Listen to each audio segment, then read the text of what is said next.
Welcome, everyone, to this release of an excellent new report from the International Forum for Democratic Studies titled Manufacturing Deceit: How Generative AI Supercharges Information Manipulation.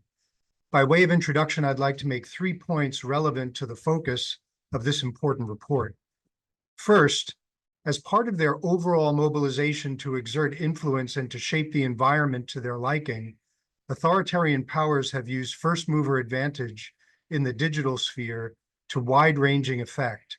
In key respects, the digital revolution has helped flatten the global operating landscape for authoritarian powers, affording them opportunities to exert influence at scale, and often in ways that would have been unimaginable in the pre-digital age. For instance, new tools are making it easier for authoritarian regimes to manipulate and surveil their own populations while helping like-minded forces in other countries to do the same. The Chinese party state exemplifies this trend. Second, in a number of important respects, autocracies already have aligned modern technology with their values.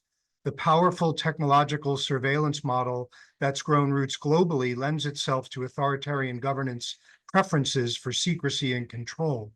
Democratic systems, meanwhile, have struggled to make fast-moving, fast-spreading technologies compatible with essential democratic principles of accountability and transparency. Modern social media, for example, built around personal data surveillance and programmed to draw on human emotions for targeted advertisements, are at odds with political cultures of consensus, accountability, and restraint. And finally, for these reasons and others, being prepared for the impact and effects of generative AI, which, as the report notes, can supercharge information manipulation and other information-related pathologies, is emerging as a top-order priority. And therefore, we're especially pleased to enable this discussion both to better understand ways that anti-democratic powers are using Gen AI tools to their advantage, as well as how civil society can respond by adopting some of the same generative AI-powered tools to retake the initiative. Before we get started, I'd like to recognize the staff at the International Forum for Democratic Studies, which has done such a terrific job producing this report. And that's in particular Adam Fivenson and Maya Recanati, and also Amaris, who's been so instrumental in helping organize this event. But now I'd like to hand things over to Adam Fivenson, our Senior Program Officer for Integrity of the Information Space, to moderate the discussion. Over to you, Adam. All right, thanks very much, Chris. Good morning, good afternoon, good evening, depending on where you're calling in from. And thanks so much for joining us today for the launch of this new report. As Chris said, the title is Manufacturing Deceit: How Generative AI Supercharges Information Manipulation. So as Chris said, I'm Adam Fivenson. I lead the International Forum's research on the integrity of the information space, and I'm so pleased to have all of you with us today for the launch of the report and for our discussion today. To make sure you have a chance to see it, we're going to go ahead right now and paste the direct link to the report into the chat, so you have a chance to access that. And in just a moment, I'll introduce our truly remarkable panel of experts. But first, I wanted to provide a few framing comments building on Chris's excellent introduction. Today, we stand at a critical inflection point for democracy around the globe. With more than 50 national elections due to take place this year, many already having been completed, the role of civil society in combating information manipulation by authoritarians has never been more critical and never been more challenging. Authoritarian actors have long worked to undermine democracy at a global scale, as Chris was describing, by manipulating the information space. But the recent emergence of faster, more expansive, and potentially more potent generative AI technologies is creating new risks in the information environment. While it may still be too early to assess whether this new technology is creating decisive advantages for ambitious authoritarian powers like Russia and China, it's clear that they're experimenting with these tools and incorporating them into their efforts to undermine democracy at a global scale. The goal of today's conversation, beyond highlighting the launch of the report itself, is to document how such powers, as well as other actors with little regard for democracy, are using these tools to amplify their power and harm the institutions that power democracy. While we will talk about the use of these tools around specific elections, the deeper impact of this new technology may be felt beyond the election context in citizens' loss of trust in online content or in democracy itself. So we'll be talking a bit about that today as well. Lastly, we want to highlight how democratic reformers, civil society, and journalists, as Chris was saying, are already applying certain generative AI technologies to amplify the speed, or rather amplify and speed up their work, especially around campaign discourse during elections. So in just a second, I'll turn to our three fantastic speakers to share their assessment of the challenge and where democracy goes from here. After that, I'll offer a few opening questions to get the discussion going, and then we'll turn to an open Q&A. A reminder to everyone up front that this event is public and on the record. All right, so I'd like to begin with our three speakers. We'll start with the author of the report, Beatriz Saab. Then we'll hear from Nighat Dad, the executive director of the Digital Rights Foundation, and Vittoria Elliott, a journalist who writes on generative AI's impact on democracy at Wired. So starting with Beatriz, I'll just quickly read her bio and then share a quick prompting question. Beatriz is the Digital Democracy Research Officer with Democracy Reporting International, a nonprofit based in Berlin. Her work involves monitoring digital platforms, identifying information manipulation and harmful speech, and examining the impact of artificial intelligence on democratic discourse online. She also offers training on these topics to other organizations. Beatriz holds a master's in public policy from the Hertie School in Berlin. So Beatriz, first of all, I just want to echo Chris and thank you for your incredible effort in writing this excellent and timely piece. We're so pleased to have it now available to the public. So drawing on the report, and perhaps the specific example of the recent election in Taiwan, how would you say that authoritarian powers such as the PRC are using generative AI to further manipulate the information space and by extension to undermine democracy? Yes, hello everyone. Good morning, good afternoon, good evening. First, thank you so much, Adam, and for the invitation to author this report, and also just highlighting here my appreciation for the National Endowment for Democracy, the International Forum for Democratic Studies, for inviting me for this opportunity. I'm very glad to be here today, and I think that's a very good opening question, Adam, because it draws a little bit on what Chris was just saying right now, because understanding how authoritarian powers use generative AI to manipulate the information space requires us to understand the capabilities of this technology. And that was really one of the first insights that we had while writing this report, that if we want democratic actors, if we want civil society organizations to be able to respond in an effective way to these threats, we also need to understand, first of all, what are the capabilities that we see from generative AI. So when we think about generative AI capabilities that can be leveraged by authoritarian actors, in the report, we built a framework where three main capabilities are discussed. Two from one side on the generating content and another one on the delivery of this content. So, of course, with generative AI, we see that we have a less expensive and an easier way to produce high fidelity synthetic content. And I think it's important just to break down a little bit this concept of high fidelity synthetic content. So synthetic content, we understand that could be both the manipulation of existing content, the so-called deepfakes that we know, but also creation of entire new content with generative AI models. So both of those two different types of manipulation, but also creation, fall under within the concept of synthetic media. And high fidelity here, we are talking about hyper realistic content, so photos, images, and audios, text that is challenging to identify as false with the human eye. And that's particularly important for us to keep an eye on because it increases vulnerabilities of open democratic information environments, because it further stokes the public's uncertainty about the veracity of the content that they are consuming online. Together with the generating content capability, we also see the automation of production of the synthetic media. So generative AI technology may facilitate and increase in quantity. It will reduce costs for authoritarian actors to create this type of content. We will see that we will start to observe information manipulation campaigns at a very high speed and scale. So we have a lot of content being produced, content that is hard for us to identify with our human eye as inauthentic, as false. And with that, we also have the individually tailored content distribution. And here we are talking about all actors using millions of data points that they have from our behaviors online, from social media and other sources of information, and creating content that is really tailored to play to your personal emotion, your personal biases, experience, and relationships to make people more susceptible to manipulative information campaigns. So with these capabilities that we observed, a recent and very prominent example, as Adam was saying, that shows the use of generative AI by authoritarian actors is the most recent elections in Taiwan. So there we saw information manipulation campaigns from actors associated with the People's Republic of China, PRC, really attempting to manipulate voters during the elections in the country. And they did that by massively amplifying false narratives on popular social media and messaging platforms in the country. We saw a flood of messages claiming false narratives, narratives of corruption, of misgovernance, really on the day of the election as well.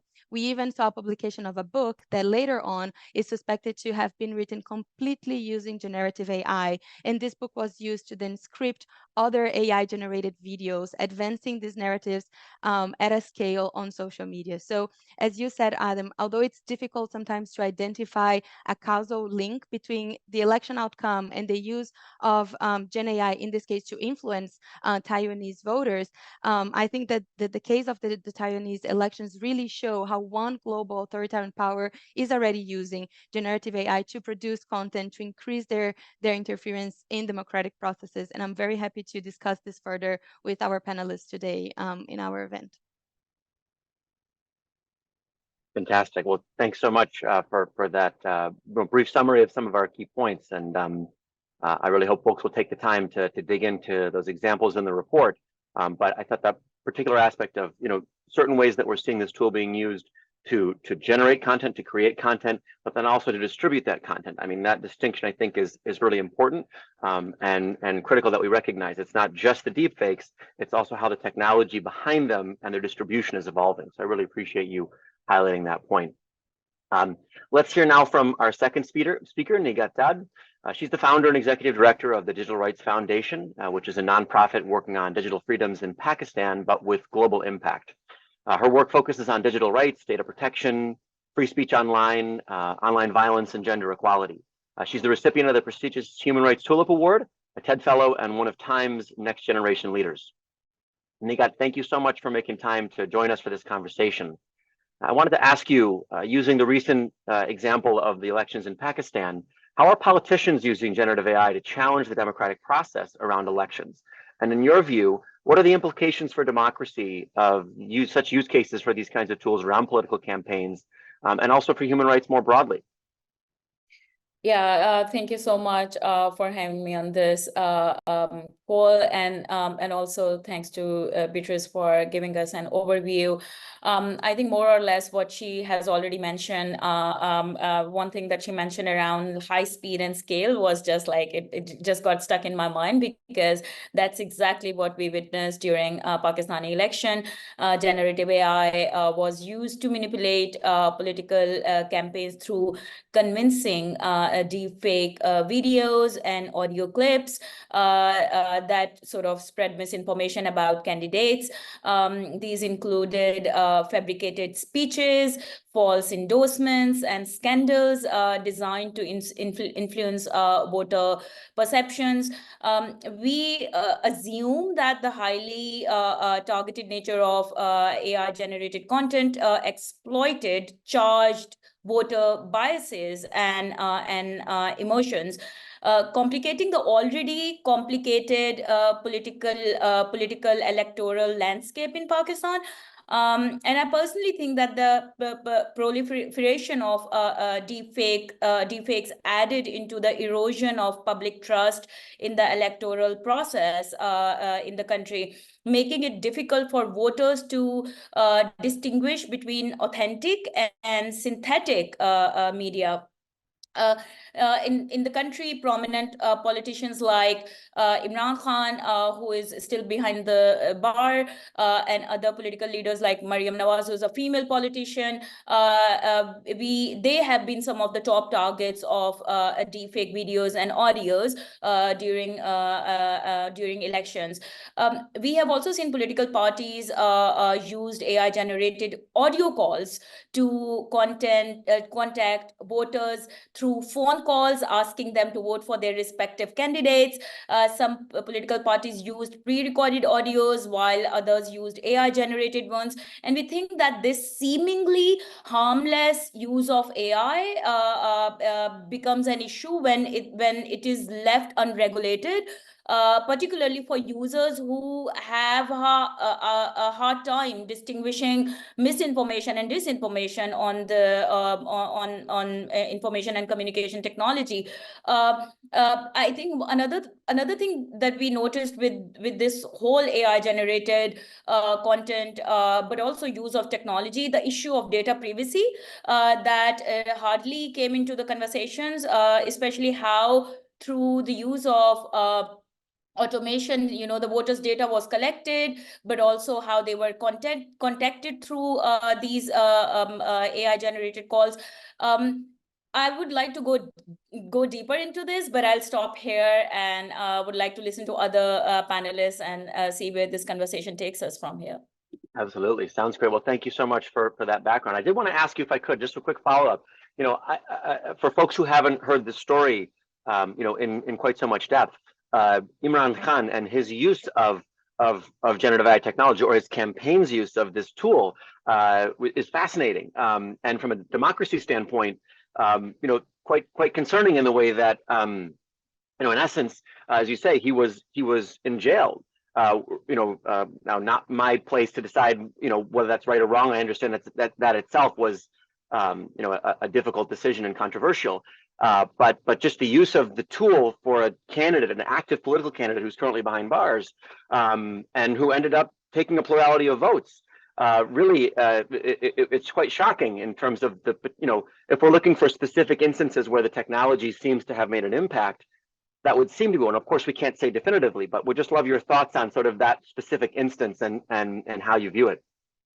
Yeah, I mean, it's very interesting to me how the discourse around use of generative AI in our election was more around, oh, look at the innovative use of generative AI by political parties, the ones who are oppressed or the leader is behind the bars. But to me, the most concerning point was that no one was talking about the ethical concerns around use of generative AI, and how whether the leader who is very much celebrated in the public was actually saying the same things that his supporters and political party was showing that he is basically saying. So there was this Economist op-ed that that was published in the name of Imran Khan, whereas when journalists asked him question in the jail, he said, "Oh, I didn't write it; it was ChatGPT." So that's a very interesting sort of story for us to hear, because if that was not the view of the leader, then whose view was it that was published in the international media? And there were several other instances like this that one wonders whether people started celebrating it as an innovation, but not really talking about the ethical concerns around the AI generated content. Excellent. Well, I really appreciate that perspective, and I think you're hitting on the key underlying question here around these technologies. So thank you so much. Let's turn to our third speaker, Vittoria or Tori Elliott. Tori's a reporter for Wired magazine. She covers platforms and power. She was previously a reporter at Rest of World, where she covered disinformation and labor markets outside the US and Western Europe. She's also worked for the New Humanitarian, Al Jazeera, and ProPublica, and she's a graduate of Columbia Journalism School. Tori, we're so pleased that you were able to join us. I've been following Thank you so much for having me. Of course. I've been following your work very closely. Your work on the AI Elections Project at Wired, which I highly recommend folks check out. It's tracking the use of AI during elections around the globe, especially generative AI. And so I wanted to ask you, based on your work, looking at examples from around the globe, how would you say that generative AI is actually changing discourse around elections? And how would you assess the implications of those changes for democracy?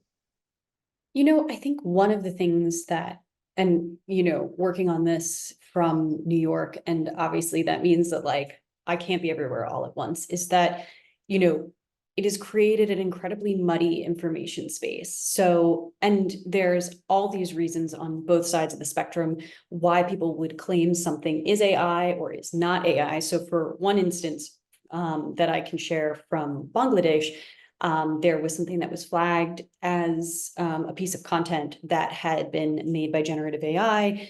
A certain firm sort of used the fact that they'd identified this as sort of a bit of credentialing, and it turned out it wasn't AI, it was just sort of a manipulated video. And so I think, there are all these sort of muddled things right now where stuff can be manipulated and not be AI. And that's been happening for years.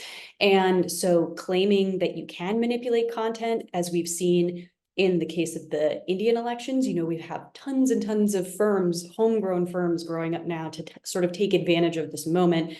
And some of them are obviously incredibly effective, but there's all these reasons for someone to claim that something might be AI, either because they want to have plausible deniability around whether something is true or not, down to private companies sort of flexing their possible technical capacities, and then, going back to the other end of that, which is claiming that things are real or highlighting things that can be incredibly confusing or that can feel very real to a voter. And again, looking at India, the use of generative AI to do mass outreach phone calls to a lot of people. And we had a freelancer at Wired named Nilesh Christopher. He and Varsha Bansal wrote a really great piece about this. And what they found is that even though maybe people knew that a local politician wasn't making 300,000 personal phone calls, they really felt sort of special because they were getting that personalized outreach. So I think, one of the big things that I'm learning just by going through this process is that, everyone has a different stake in sort of grabbing onto this moment, because generative AI is now the thing that we're all talking about. We're here having a panel about it. People are getting funding to look into it. Politicians are willing to pay for it. And I think whenever you have that sort of hype around something, I'm so sorry, there's background noise. Whenever you have that sort of hype around something, it can make verification and it can make really understanding what's going on a lot more difficult and a lot more muddy. And that's honestly the thing that I've been seeing more than anything else. And we can get sort of into the challenges for local fact checkers, and especially in the global South. But I think, as an overall trend, I think the hype around AI that we're seeing with investment and, the way that VCs and companies in the sort of more traditional space are really trying to say everything's AI because that's what will get you money. We're seeing that kind of in the info space as well, just maybe not in the exact same way. I really appreciate that assessment. It's interesting you mentioned this use case in terms of using the tool to conduct individualized outreach to folks around campaigns. I think that's really fascinating. Of course, we're seeing that in the other direction as well in terms of manipulative capabilities. And as we talk in the report about pro-democracy use cases, I think it's really important that we keep these sort of principles, ethical principles, but also just democratic principles like transparency in mind. And it's one of those things where you wonder, where as folks are engaging in discourse and seeing what's happening around elections, and there's so much information coming your way, everyone's trying to convince you of something. I wish and I hope that this idea of, hey, we should be transparent about our use of these tools that will find ways to make that case to, for example, political campaigns, because my sense of it is that we're in this moment where we have to kind of figure out what are those norms, what are those best practices, and at least the idea that we should be open about it and let folks know that's a democratic advantage, and that only builds our power as democracies if we can sort of institute or normalize that sort of anticipation or approach around it. So I at the end of the day, I think it's fantastic that it's useful for everyone, and especially on the pro-democratic side. But that transparency piece, I think, is really critical. Would love your thoughts. Yeah, I mean, so there's a couple of things. One, a lot of the stuff that we're seeing right now, it is completely voluntary. And that, many experts that I've talked to will say, the people who want to disclose, who are trying to be transparent, like they'll do that, but like bad actors are never going to do that. I think we see this even in the way traditional social media and information ecosystem manipulation happen. A Russian troll farm is not going to come out and be like, we're actually a Russian troll farm. We're sorry, we're violating the terms of this platform. And I think we're going to see similar problems with generative AI. I think the bigger problem is what some experts have labeled the detection gap, which is that the tools necessary to really verify if something is made by generative AI are only sort of available in certain places. So that's like certain researchers, those people with expertise, or certain access to, again, other AI technologies that can help identify the possible bad use of AI technologies. And that access is actually like way more rarefied. And so I think what we're seeing now is we have fact checkers and civil society and nonprofits and governments really trying to deal with this. And the other end of this, the sort of detection stuff, is highly under-resourced. And especially when we're talking about the global South, that could mean that researchers or fact checkers in a place like Bangladesh or a place like South Africa might need to be sending that content to a researcher somewhere else to get that verified. And that can slow down a fact-checking process for sure. That can make it incredibly burdensome. It also, again, leaves a lot of room in that squishy middle for people to claim something is or isn't AI. And so I think that's a massive component of this. We do have right now techniques around watermarking, which means that like if something is made by generative AI, even if it's text, for instance, a certain word or phrasing might be created by the AI in a way that maybe a human wouldn't. And that would be detectable by another AI, but that's not necessarily detectable by a human. And so I think really what we're talking about here is that even if we were to take every generative AI tool out there and say, we're going to be watermarking everything, you can't have a generative AI tool without the ability to watermark, it still requires people on the other end, on the detection end, to have access to the tools or training necessary to interpret that. And that's also an area where we're really lacking. I think another level is also platforms. Most social platforms where this stuff disseminates, because, if AI generated content is not necessarily useful, if it's not reaching people, and assuming that it's being disseminated many times on social media platforms, social media platforms in general have already struggled with manipulated content. I think it's even more difficult now. A lot of them don't have the tools necessary to be doing that type of work, and are still kind of building the bridges they're crossing it in terms of even creating their own generative AI policies. Yeah. Well, that's excellent depth. I actually wanted to kick it over to Beatriz and see if you had any thoughts, because I know you've been working on detection, both for your own case studies and the work that you're focused on, but also for other organizations. So do you have any thoughts on that? Yeah, absolutely. And I think I agree with Story on the idea of the detection gap in particular, because right now in the field, we don't see a consensus of what will be the best practice in terms of detection tools, but also in terms of watermarking and hashing, and what are we doing in order to build more transparency and to label those type of content as well. But I think one point that is important here to highlight is that I agree with the idea of not having detection models being available to everyone, because we don't want these models to be reverse engineered by authoritarian actors and malicious actors, so that they can also play around with the model and have something that is inauthentic being labeled as authentic. So I actually agree with some experts that suggest that this type of models should rely on a couple of pro-democratic actors, such as reliable fact checkers, reliable civil society organizations that could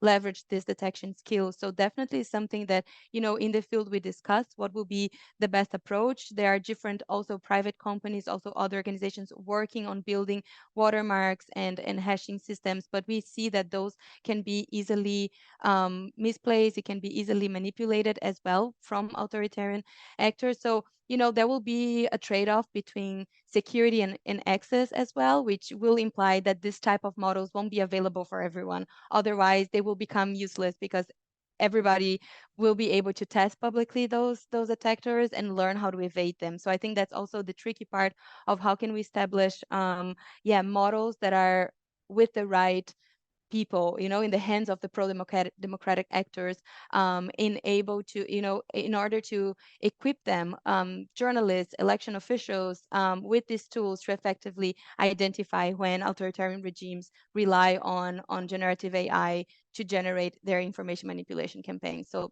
it's a big challenge at the moment. Yeah. Well, thank you for laying out the landscape there. I wanted to go now to one of our questions from the chat and just say to our audience that if you have thoughts, if you have questions, things you'd like to add to the conversation, go ahead and drop them in the chat. We'll take them as we go here. The first one comes from Amelia, and she says, I wonder if you have any data about the use of AI in the recent EU elections. Many thanks.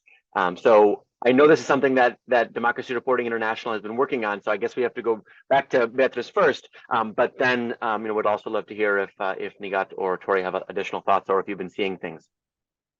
Absolutely. I will then, of course, I want to hear also from Vittoria in this point, because from our experience, we saw that generative AI during the elections was employed to create a wide array of content, so to say. So we observed content, from more serious campaign to humor, using that as well in terms of like trying to create memes around the campaigns.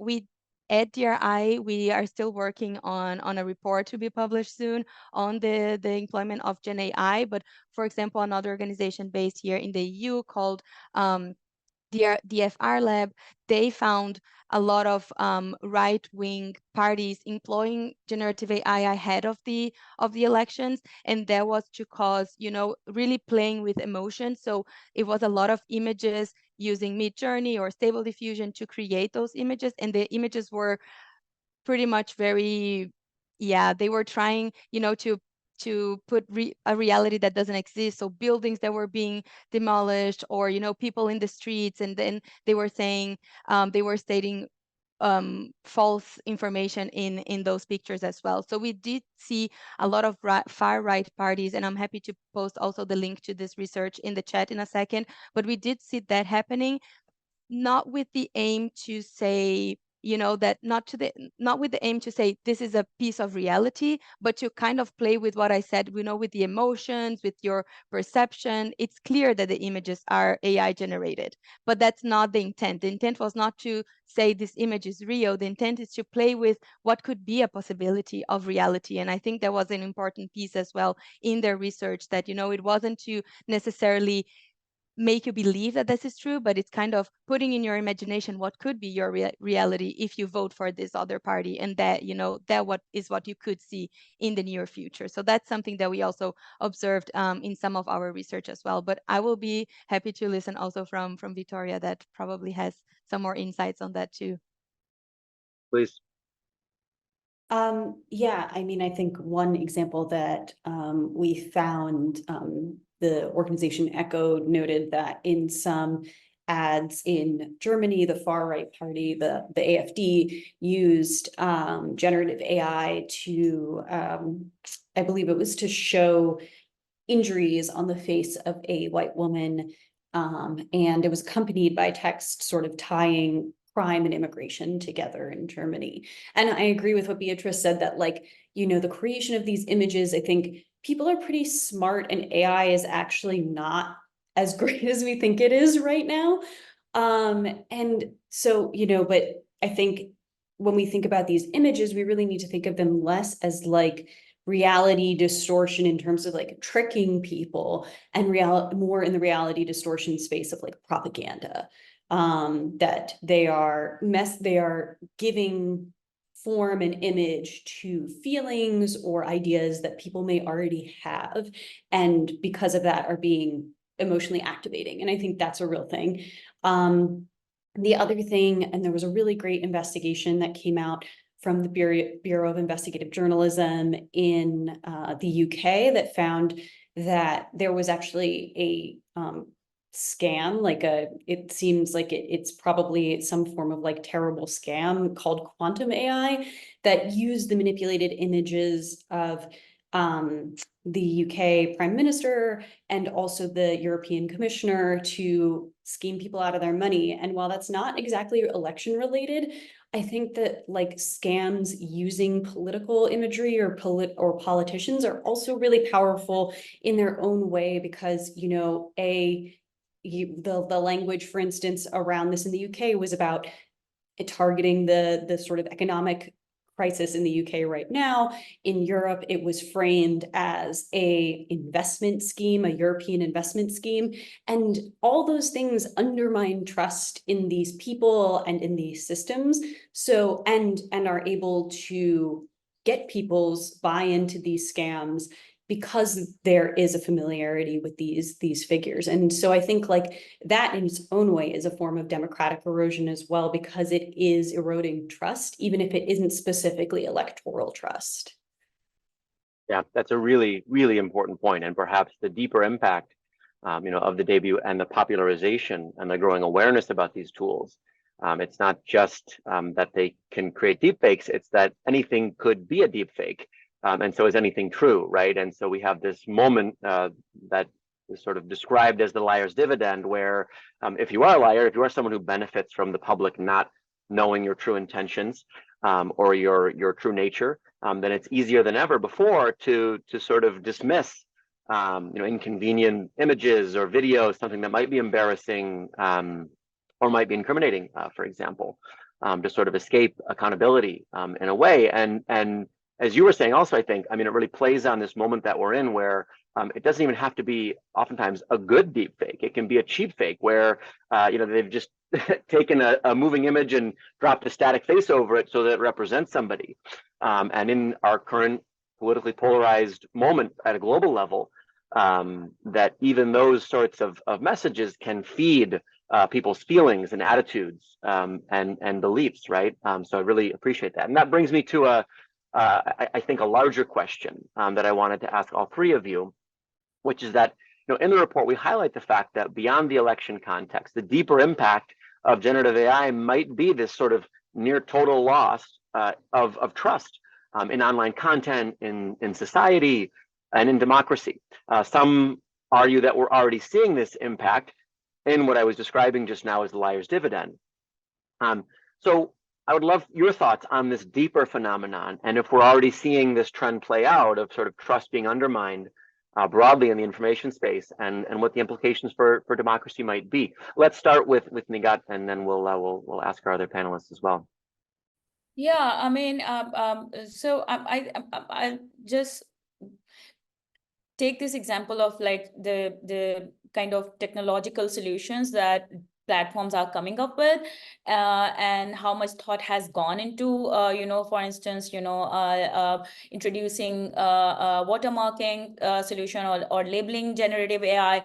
And as Vittoria mentioned, that if mostly it's voluntary, but that those tools are also now being manipulated where different folks who are actually labeling their actual content as generative AI content. And we are seeing this in Pakistan. This is like one of the gaps of these like technological solutions that platforms are introducing. And I think they are just testing, like how to deal with this phenomenon. It's not as easy to just, introducing watermarking solution or labeling AI generated content. But it's also how you are opening up this space for bad actors as well, who can actually label actual content as generative AI content. So I guess this is actually polluting this information integrity space quite a lot, and in a very high speed and on a bigger scale. I also wanted to Adam bring agenda aspect to this debate, because I think it's very important that we are talking about elections in general broadly, and about different regimes, but I guess in deeper patriarchal societies we cannot ignore the gender aspect of how deepfakes and generative AI is being used against female politicians. We have seen one example in Pakistan, for instance, like how a synthetic history was created of a female politician who actually has become a chief minister of Punjab. Her synthetic history with her with Imran Khan, basically. So showing them in romantic. As a young couple, and spreading those pictures on social media in a very harmless way, but then in patriarchal society and conservative societies, how you are actually tarnishing an image of a female politician who is actually contesting elections. So they're like these aspects, which I feel that no one is really talking about, that the gender aspect of generative AI use, especially during elections, and how it impacts women politicians who are also contesting elections as well. Thanks so much, Nighat. You raised really excellent examples of how we're seeing this play out. I'd love to just go to Beatriz and then Tori if you have any thoughts on this as well. Sure, I think I agree with everything that Nighat was saying. And just to add maybe a little bit when I was reflecting on the question as well, is that, I think it really goes back as well to what we've been saying right now, that one of the biggest impacts that we see from generative AI is the societal trust. We've been seeing and we've been listening to the panelists also say erosion of trust. I think that, trust nowadays is in short supply. We have less trust in institutions, on media, on democracy as a system. And I think that authoritarian actors, malicious actors use generative AI to deepen this distrust or the erosion of trust even more, because even if we look at the example that Nighat just gave on, the impact to women as well in terms of deep fakes and generative AI to create content, if you think about what is the long-term impact of that, is that women leave the political life, as that they are not encouraged to stay there, to have a space in the political life. But that was also the impact that we saw when chip fakes were doing, when, this technology didn't exist. So it's not that we are seeing a different impact, but we are seeing new mechanisms to deepen even more the societal impact, the division, the polarization that we see in society. So sometimes I liked what Vittoria also said about the hype around generative AI, but I also like to take a step back and look at this as a technology that enable these actors to just see,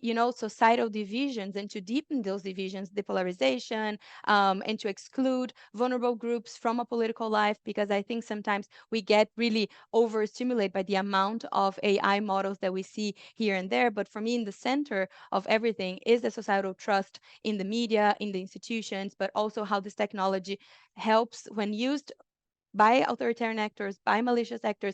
When they use those, they really create a societal impact that is a long-term impact of division and polarization in many, many societies. Yeah, so I think I will add that to what Nighat just said. Thank you. Thank you, Beatriz. Tori, any thoughts? Yeah, again, I think, the thing that jumped to my mind immediately was the non-consensual porn that was generated of Alexandria Ocasio-Cortez earlier in this year.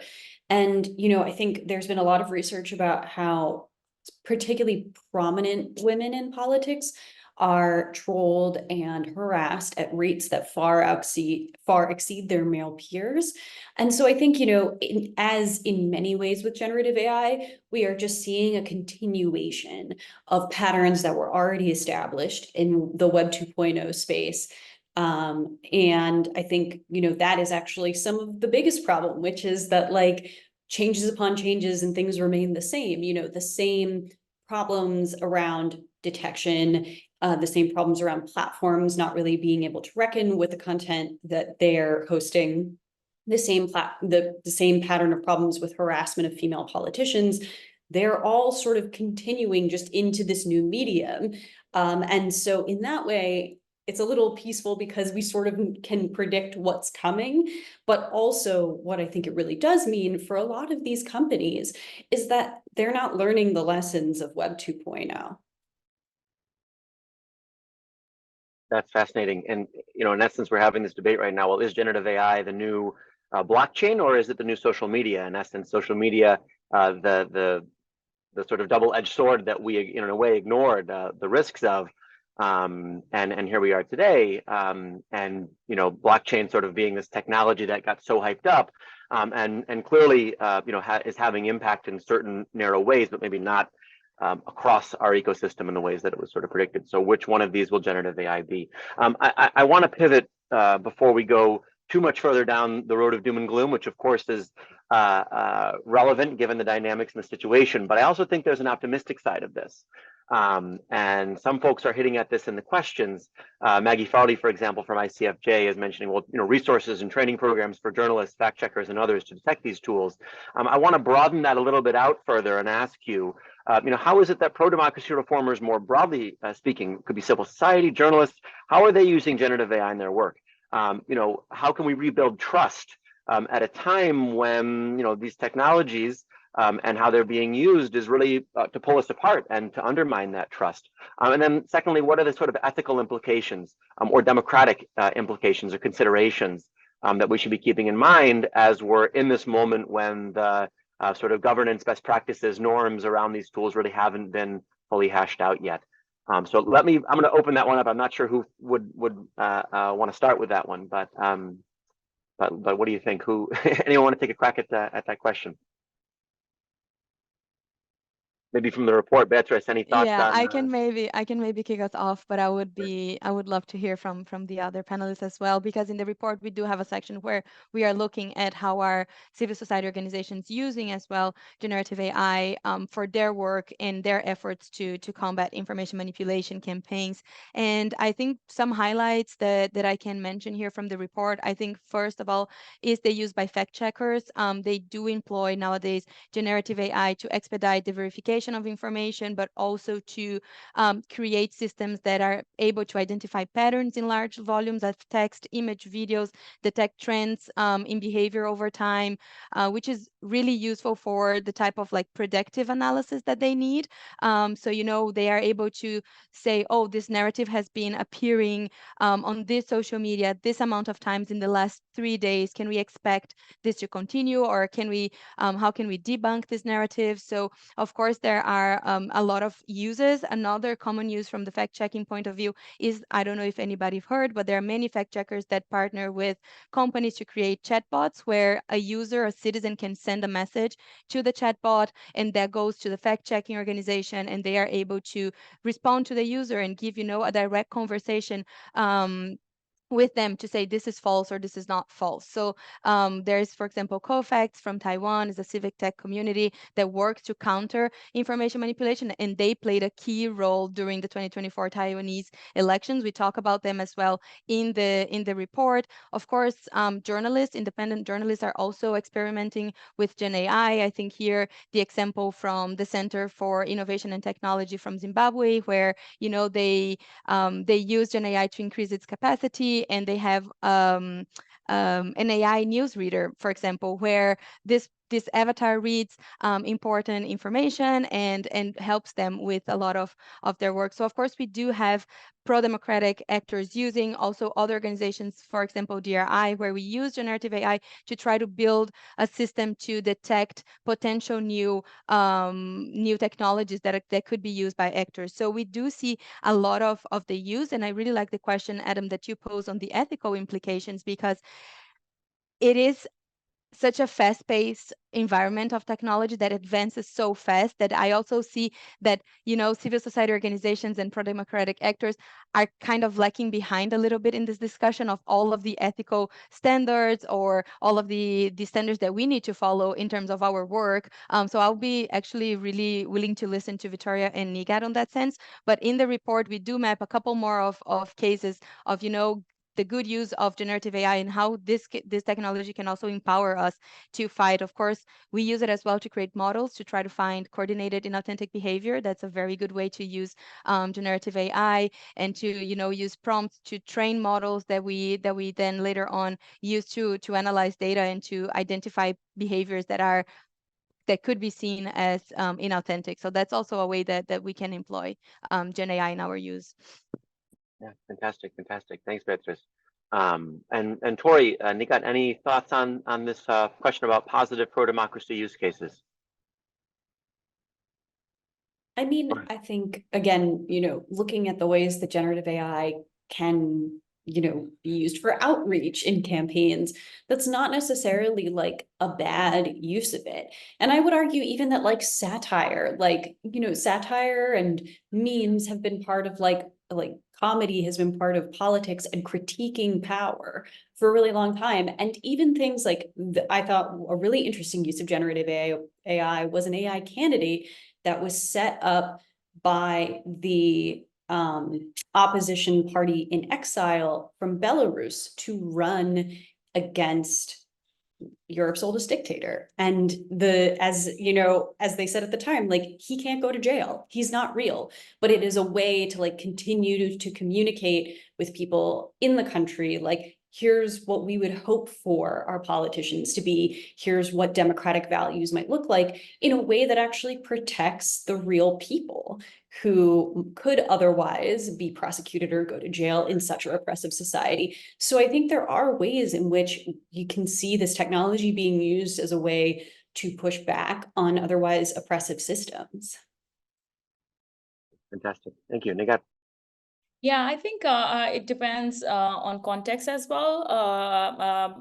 I think the same, for instance, same campaign by a far right or extremist religious parties, if they employ the same tactics, I think then it would be dangerous to that very society, or if we sort of see really complex societies who are at the verge of, who are not really democracies but also not authoritarians. And so I think we really need to sort of like contextualize this issue. Somebody raised a question around how civil society organizations, especially who are election observers, they are the key to contextualizing information and building longer term of efforts for social media monitoring. And I think they raised a very important question that, because they are the ones who are contextualizing all this information for the key actors outside of that country or in the global north or Western media,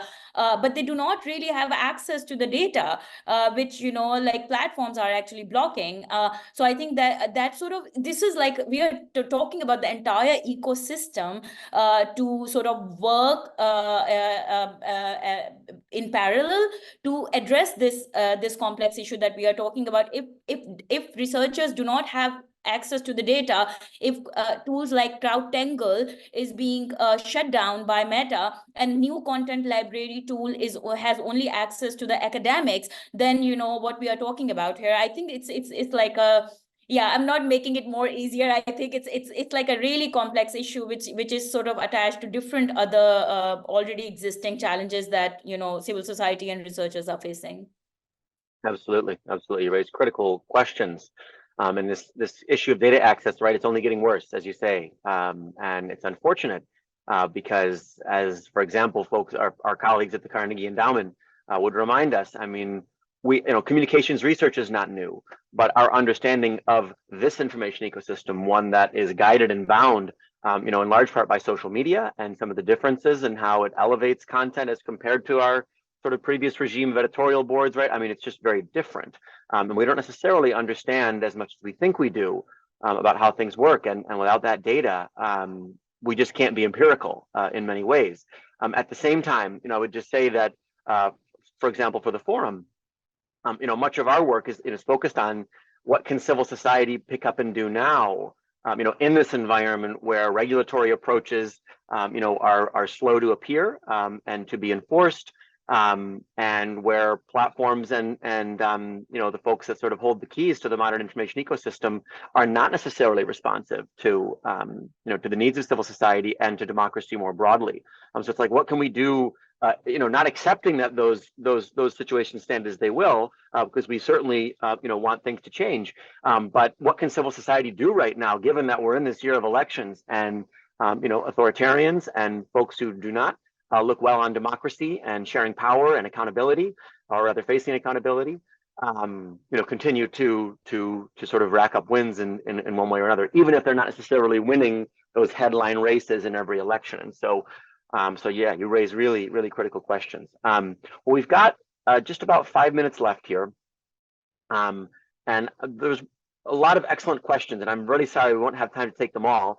But there's one that I wanted to make sure that we hit, which comes from Samir Vazdev. He says, what are the most critical gaps in research regarding generative AI and information manipulation? And how should future research be addressed or rather directed to address those gaps? And so let's accept for a second that data access is where it is. What are these gaps? What do we not necessarily know about this technology and its impact that we would want to know and that would help us in terms of how we respond to it and how we use it, in favor of democracy? Anyone want to start with that one? Beatriz, I see you nodding. Maybe I can just kick us Yeah. off, but definitely my answer won't be the most comprehensive one. But I think one important point that we have a gap is on the training data that these models use. We don't have a lot of transparency around which data the companies and the models are being trained on, and that leads us to a lot of problems and issues. So, for example, now for the European Parliament elections at DRI, we ran a chatbot audit where we asked basic questions about electoral processes in different countries in Europe, different languages, and we got this information in most all of them. In answering, so we see a lot of hallucination on those models as well. And here I'm just talking about the chatbots, the text-based generated AI models, but that also goes on into, text to image generators. So the lack of understanding on how these models are being trained, we see a lot of biases, we see a lot of impact there, in terms of if you ask for an image of a professor, most likely you will get a man, but if you ask for an image of a nurse, you're most likely going to get a woman there. So there's a lot of biases behind those models, and the lack of understanding that we have on which data they are being trained on and how can we improve these training systems is definitely a big gap that we see nowadays, and that impacts us in a way of like suggesting even improvements, understanding how we can develop detection models. So that's definitely a very big gap that I see right now. But I will also give the space to the other panelists. Thanks so much, Beatriz. And yeah, what do you think, Tori or Nighat? What are the research gaps? What do we not know about this technology that we would want to know? I think Beatriz added into some really important gaps, but I would like to talk about a gap that is basically the gap between global north and global south in terms of, the resources, in terms of access to data, in terms of even sharing knowledge of what is happening, the conversations, research, discourses around generative AI and all this around AI global governance. It's happening in the global north, and I don't think that global majority is actually part of this whole debate. So there we are actually, furthering this divide, which is already existed, not only in terms of research, but in terms of the discourse around this particular topic as well. Excellent. Well, we're so pleased that you're here and elevating this topic, for our audience and for us. So thank you, Tori. I think, definitely what the models are being trained on is a really important thing. And I also think sort of more generally, one of the gaps that we need to talk about is like in terms of global north and global south is like the language gaps between stuff. For instance, like when you're dealing with a language like Khmer, there isn't really even functional technology to allow people to do optical character recognition, the sort of stuff that lets you to control F a PDF in Khmer. And so what generative AI might look like in the Cambodian context might be completely different than what we are building tools to deal with and detect in the American context. And so I think one of the big things we need to start thinking about is like, what the tools that we are building, what the problems that we're trying to solve with that, and how that might be localized in different contexts based upon how these tools may be used or what might be accessible. Because I think we could fall into this trap of like, this is the problem that the global north sees. We're going to build tools to deal with those problems and completely miss what may be happening in other contexts. Yeah. Oh, tremendously important. And all three of you have raised critical issues that I'll be thinking about in the coming year. I know many others will be as well. as we reckon with the impact of this technology on democracy, both the potential negative impacts and real negative impacts that we're seeing, but also some of those pro-democracy use cases. I think there's a lot to be said for this moment that we're in of trying to figure out how this tool, can work for democracy and can help to accelerate trust, and not so much in the other direction. So thank you all. Thank all three of our panelists for making time to be with us today. It's been a really fascinating conversation. I would just urge all of our participants, if you have not already, to hop onto the NED website, ned.org/ideas for the International Forum, and there you will find the full text of the report itself. And as we close here, you'll also see a QR code that will help you access it. So again, thank you so much for joining us. Look forward to continue to engage on this issue. Please reach out to me on LinkedIn, over email, however it might be, if you want to continue discourse around this critical set of questions. And thanks again for joining us today for the launch of this new report, Manufacturing Deceit: How Generative AI Supercharges Information Manipulation. Hope to see you again soon, and thanks so much.